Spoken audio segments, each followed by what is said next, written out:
Hello friends, welcome to Anusham shares. இந்த வீடியோவில் நாம் ஸ்டாக் மார்க்கெட்டில் இன்வெஸ்ட் பண்ணுற ஸ்டாக்ஸை ஆன்லைனில் இருக்கிற டூல்ஸை வச்சு எப்படி மேனேஜ் பண்ணலாம் அப்படின்றத பற்றி தான் நான் சொல்லியிருக்கேன். ஷேர் மார்க்கெட்டில் முதலீடு பண்ணுறவங்க முதலீட்டு விவரங்களை குறிப்பெடுத்து வச்சுக்கிறது நல்லது. இப்போ நாம் முதலீடு செய்கிறதுக்கு உபயோகப்படுத்துகிற ஜெரோதா, க்ரோ மாதிரியான ஆப்லேயே இந்த தகவல்களை பார்த்துக்கலான்னாலும் அது பெரும்பாலான நேரங்களில் போதுமானதாக இல்லை. சில விவரங்கள் ஒரு பேஜில் இருக்கும், சில விவரங்கள் இன்னொரு பேஜில் இருக்கும். இப்படி தேடி தேடி பார்க்குற மாதிரி இருக்கும்.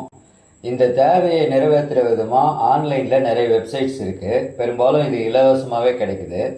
இதில் நான் மணி கண்ட்ரோல்ன்ற வெப்சைட்டை உபயோகிக்கிறேன். இந்த வெப்சைட் பெரும்பாலான ஃபியூச்சர்ஸை இலவசமாகவே தர்றாங்க. அதே நேரத்தில் இவங்ககிட்ட கட்டணம் செலுத்தி சப்ஸ்கிரைப் பண்ணிட்டீங்கன்னா உங்களுக்கு எக்ஸ்பர்ட்ஸ் ஒப்பீனியன், அப்புறமா எக்ஸ்பர்ட்ஸோட analysis, charts, trend analysis, bullish bearish trends பார்க்கறது, பிரேக் அவுட் ஸ்டாக்ஸை பற்றி தெரிஞ்சுக்கிறது, டெக்னிக்கல் அண்ட் ஃபண்டமெண்டல் டேட்டா, இது மாதிரி இன்னும் எக்கச்சக்கமான தகவல்கள் கிடைக்கும். இந்த தகவல்களை நம்ம முதலீடு மேனேஜ் பண்ணுறதுக்கு உபயோகமாக இருக்கும்.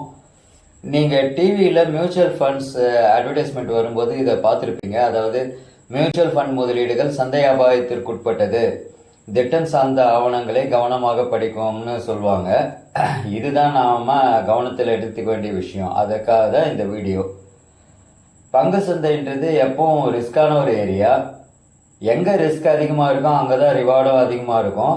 இங்கே நான் ரிவார்டுன்னு குறிப்பிட்றது நாம் சம்பாதிக்கக்கூடிய வருமானத்தை தான். போஸ்ட் ஆஃபீஸ்லேயோ இல்லை பேங்க்லேயோ நாம் பிக்சட் டெபாசிட் செய்யலாம், இல்லைன்னா ஆர்டி போட்டு மாதம் மாதம் ஒரு குறிப்பிட்ட தொகையை கட்டலாம். இந்த ரெண்டுலேயும் நாம் எத்தனை வருஷம் முதலீடு செஞ்சுருக்கோமோ அந்த பீரியட் முடிஞ்சதும் நமக்கு வட்டி போட்டு பணத்தை கொடுப்பாங்க. இது உத்தரவாதமான ஒரு இன்வெஸ்ட்மெண்ட்டு. ரிஸ்க்ன்றது இதில் பெரும்பாலும் இல்லை. அதாவது நாம் பணத்தை இழக்கும் அபாயம் இதில் இல்லை. ஆனால் நமக்கு கிடைக்கக்கூடிய ரிட்டர்ன் ஒரு சிறிய தொகையாக தான் இருக்கும். கூட்டு வட்டி முறையில் 7-8% இருக்கலாம் அப்படின்றது அது பீரியாடிக்கலாக மாறுறதுக்கும் வாய்ப்பு இருக்குது.